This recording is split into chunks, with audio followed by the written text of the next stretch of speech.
Project for today is going to be this little Wards Power Kraft Generator. Looks like it's a 110 volt, 1250 watt generator with a little Briggs and Stratton engine on it. Looks like it's probably about a 3 horsepower Briggs. This one has the little cap on here too. It's kind of weird. I hadn't really seen one of those, and then I had that other generator. If you watch that video, the World War II era generator. I'm not sure what this wire is for. If that's just a kill wire. They might have just touched that to the metal or something, but it also has this that must kill it too. But it's got a note on it here.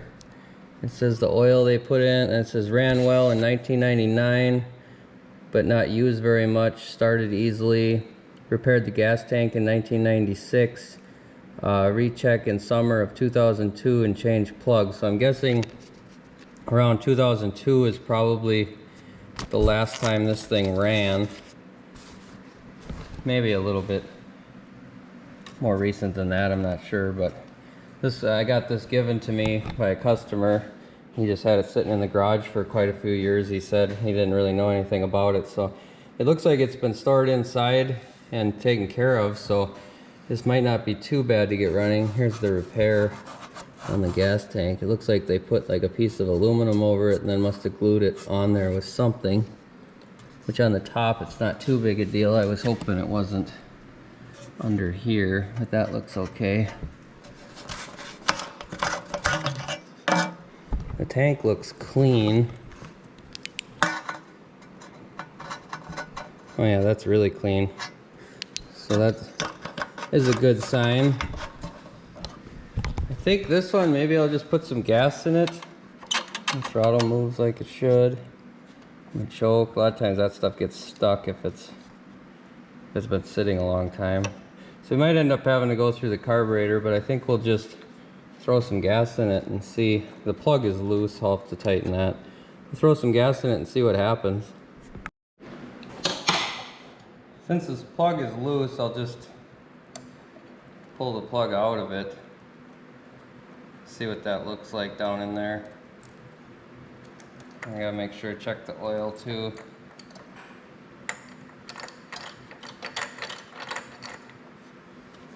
Well, it doesn't look too bad. It's a little bit black, but nothing extreme. So I'll put that back in. I'll look down through here. It looks pretty clean. You never know with these. Sometimes they don't get a lot of use if they were just for power outages and stuff like that.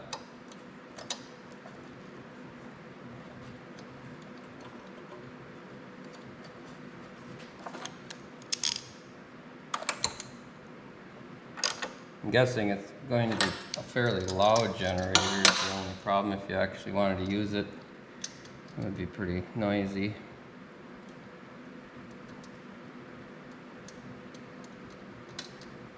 That was the downfall of most of the older generators, is they were so loud.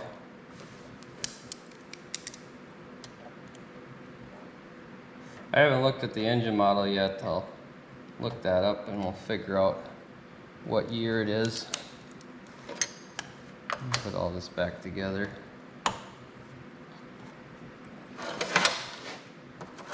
Looks like somebody might have painted it at some point.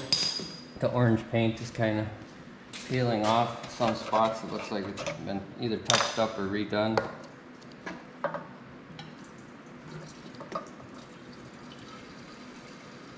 Just putting some actual mixed gas in it, it kind of helps lubricate them a little bit more. It's been sitting a long time.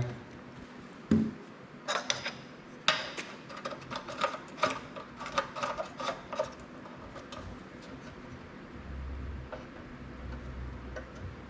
gas is turned on.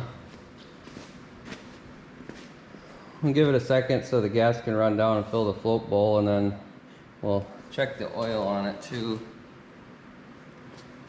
I don't know how tight that's going to be. Maybe I have to grab a wrench. Yeah, that's tight. Grab a wrench for that. Just grab the crescent wrench.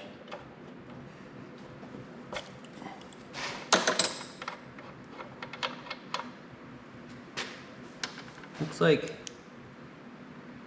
it's right up to the top. It looks like pretty clean oil actually. Usually if somebody's going to go through the time to put a note like that on there with all the stuff they've done to it, I'm guessing that it had pretty good care. Well, we'll give it a few pulls and see if it'll fire up for us. Might grab something to push on that so I don't get shocked.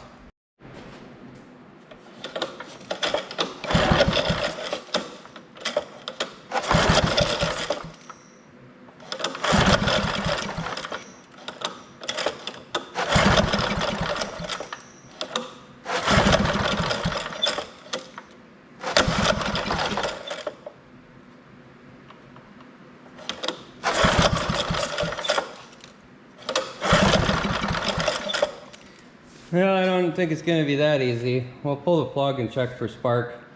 I kind of figured, but I thought it was worth a shot. The way these updraft carburetors work is if it's sucking fuel up and it's not burning it, a lot of it ends up falling back down if it doesn't start. So they usually end up dripping fuel in my experience. I'm not sure. I think that just spins off.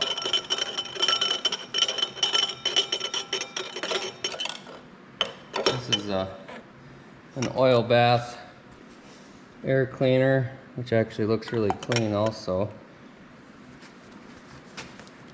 And we got some gas dripping down in there. I'll just set that back in here so we don't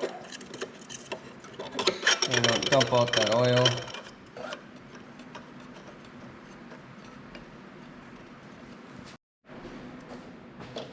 I'll take this plug back out, test for spark.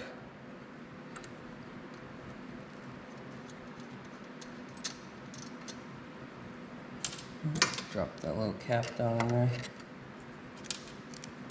Not sure if it's supposed to have this little ring on top.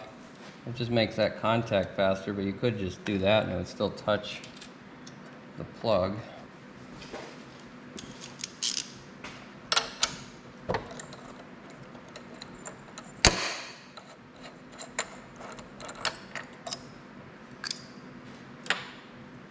The plug's not wet, so I might have just needed to give it a few more pulls, but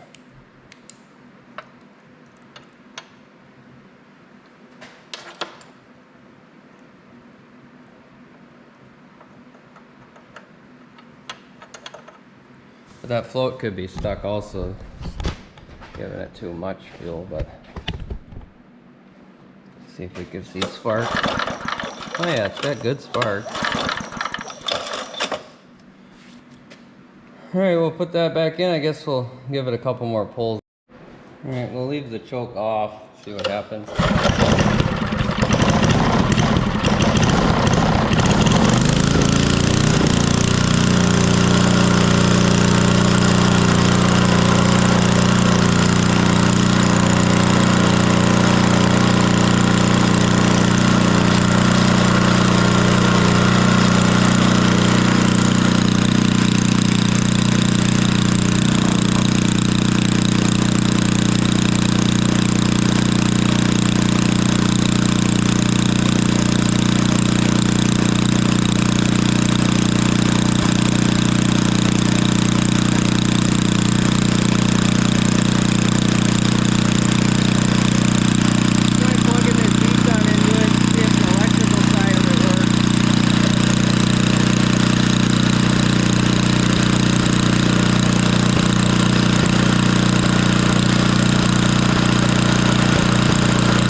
Well, it had a little bit of a bang when I think I let off the kill switch a little too fast and it ignited that fuel. Usually you want to shut the gas off and then kill it. Usually on a generator is what you want to do so they're not running that long without, or with fuel being pumped in. But the electrical side of this doesn't work. It wasn't doing anything when I plugged that in. So I'm gonna check. I don't know if there's like a fuse or something under here. We'll pull this off, see what we got going on.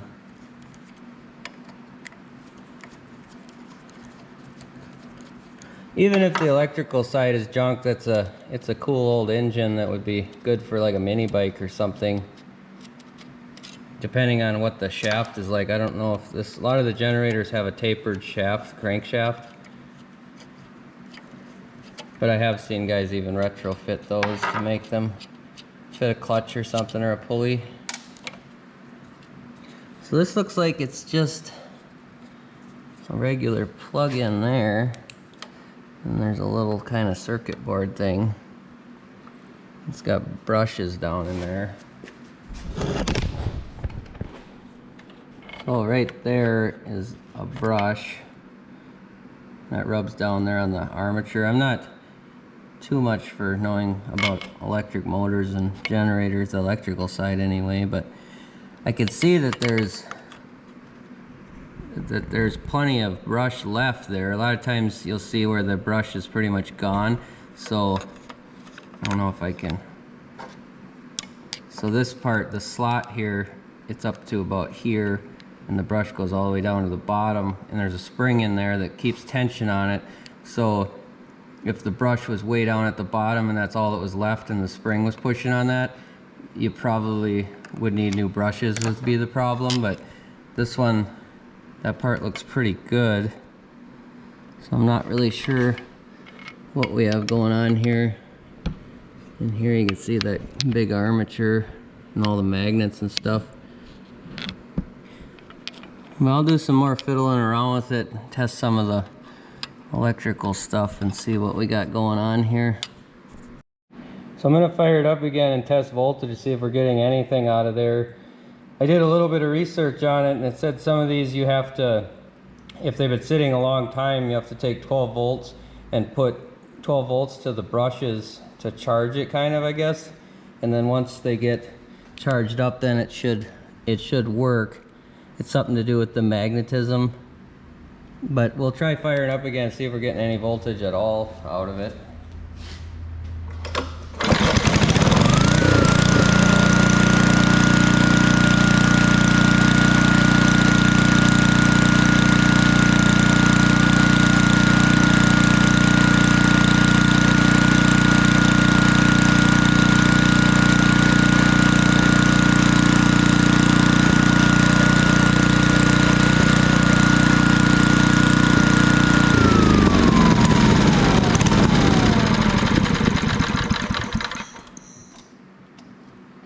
So we're getting 4 volts out of it.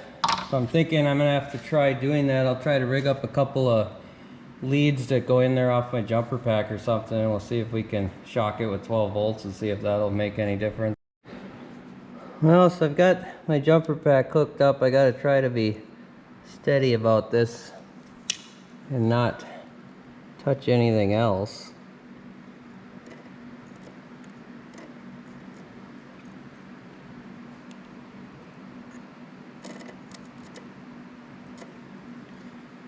Well, it didn't spark awful. It sparked a little bit, but I guess we'll see what happens now. Some of the stuff I looked up said that you had to figure out which one was positive and negative, so we might have still did that wrong. I'm gonna throw these screws back in. And also, I'm not sure if you need to leave it sit on there or if you just touch it like that.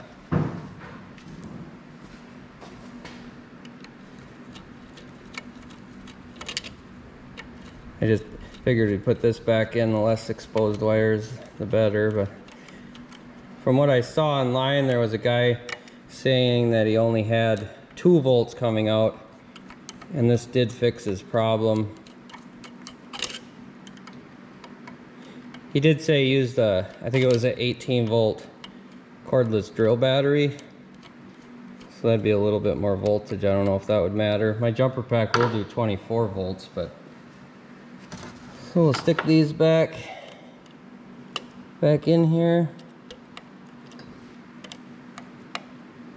We'll fire it up again and see what happens.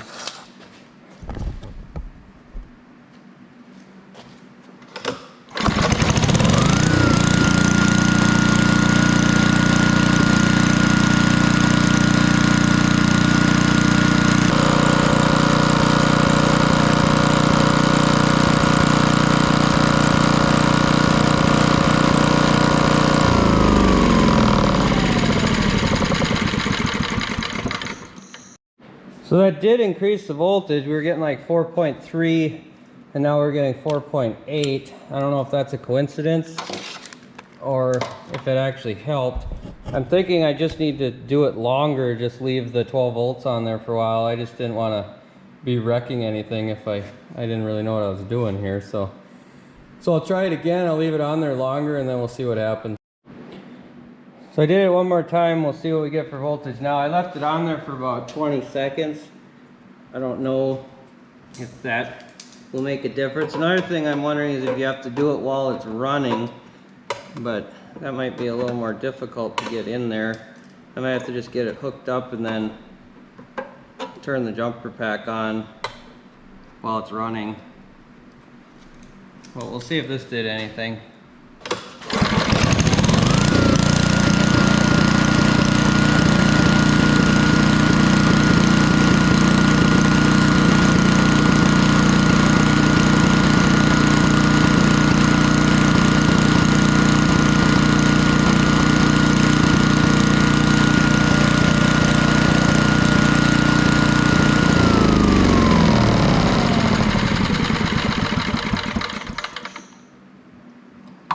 And we're still only getting 4.8 volts. So I'm gonna have to figure out how to do this while it's running just to see if that makes a difference, or I'll do a little more research on it. So I got a bunch of stuff going on here. I've got leads hooked up to both the terminals of the brushes, and then I've got my tester in the outlet, which I did tape the outside because I didn't want the contacts of that to be touching the housing or anything. So we can watch the voltage on that to see if it jumps. And I'm gonna start it up. I'm going to take that terminal and touch it to the ground, just make sure that we've got 12 volts going to it. We'll see what the engine does. If it bogs down, apparently that means we got the polarity swapped on the two brushes, so we got to flip-flop the positive and negative. And if that doesn't work, then we probably have an internal problem that I probably won't have parts for or anything, but we'll still have a good running Briggs and Stratton engine at that point if it doesn't work. Well, we'll give it a shot and see what happens.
Well, that didn't seem to work either. So I'm not sure what else to try on here. I guess I could try flip-flopping the leads just to see what would happen. It did increase to 6 volts when I went to or put the voltage to it. I even tried flipping the jumper pack to 24 volt and that didn't seem to make any difference.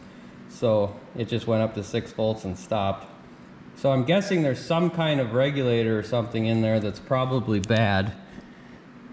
So I really probably won't be using a generator this old anyway. They're not the greatest for if you're gonna plug any type of electronics or anything into it. But we could probably pull the generator side off and see what we have for a crankshaft in there. And then we'll know we have a good motor anyway. So I just don't want to mess too much with this. I really don't know what I'm doing too much, and there's not a heck of a lot of information on these. And we could always put it back on too if we ended up wanting to use it as a generator. But like I said, usually these old ones, you're not going to be using them too much anyway. So with that, maybe I'll pull the end off of it and see what we have for a crankshaft. I did try it one more time. I switched polarity on it and that actually dropped the voltage to 0, so I'm pretty sure that wasn't the way I was supposed to do it. I think I was doing it right in the first place. So being that it didn't work, that kind of was proving my theory that there's something else going on in here, which we might see when we tear this off too.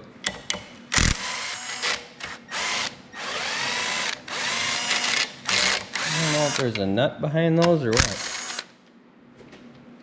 Oh yeah, that's the handle. There's a nut behind all of those. I'll grab a... Let's see if we can get a wrench in here.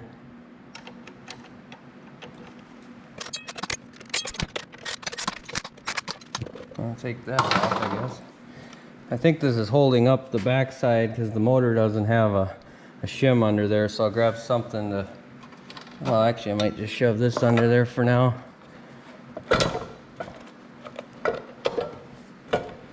It's coming apart. Got that. Our springs for the brushes popped out. I'm gonna save all this stuff. You never know. There's useful parts. Oh, there's the other spring.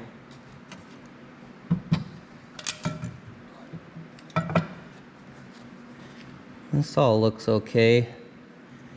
You want to, like, if you're looking where the brushes ride, you usually want that to be good and clean. That can affect it also. I think we need a 1/2 inch for this one. These can be kind of a bear to get off.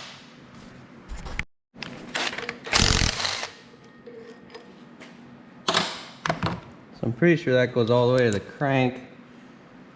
It looks like we've got, there's threads in the end of the crankshaft here. I don't know if you can really see. Yeah, you can kind of see there's threads. It must be for like a puller you put in there that'll pull that off. So I'll see if I have anything that'll go in there. It has to be pretty long. It goes way back in there. So I cut a bolt down that I had, and that fits in here. Push that in all the way. So the only thing I could find that I had was a wheel stud that's the same thread pitch and size of this, so we'll just put a vice grips on it and see if this will come off. If it comes off easy or not, I don't know how tight these are.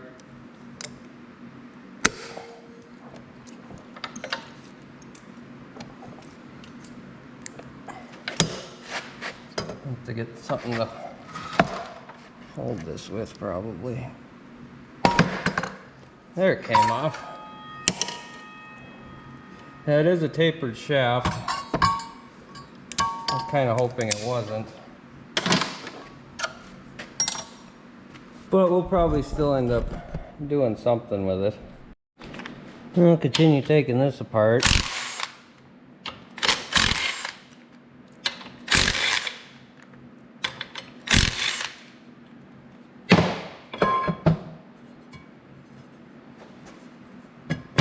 So what I'm thinking is it's only tapered right here, and then there's a lip, and then this is a normal straight crankshaft. So I'm thinking I could do is I could cut this off right here and then just tap and thread it The only thing that might be tough is cutting a keyway in it. Otherwise, I might just find a whole different crankshaft and throw in there. These aren't that hard to do that with. So I just thought this would be a cool engine on a mini bike.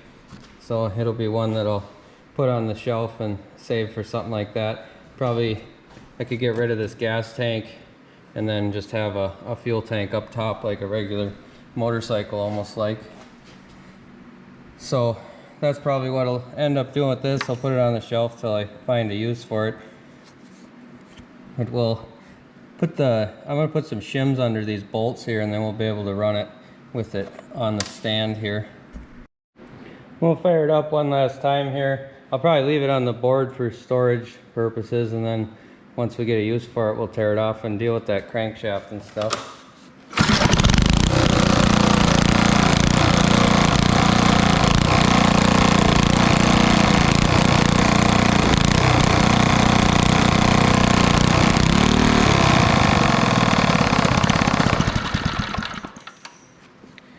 It doesn't idle, but I'm not sure why it didn't idle at all, unless this doesn't have an idle circuit in it. Some of the generators don't, but it does have a adjustment here and here. So if we were going to put it on a mini bike, we'd have to have it at idle. I'll try adjusting this out a little bit, see if that makes a difference.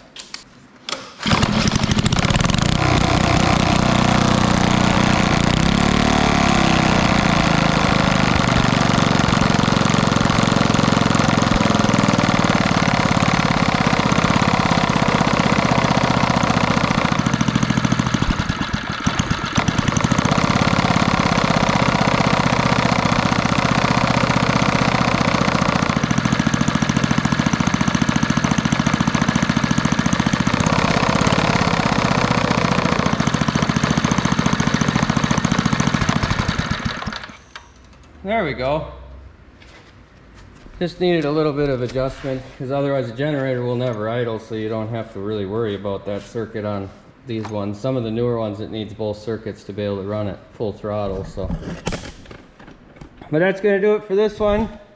If you like this sort of thing, like the videos and subscribe to the channel, and we'll catch you on the next one.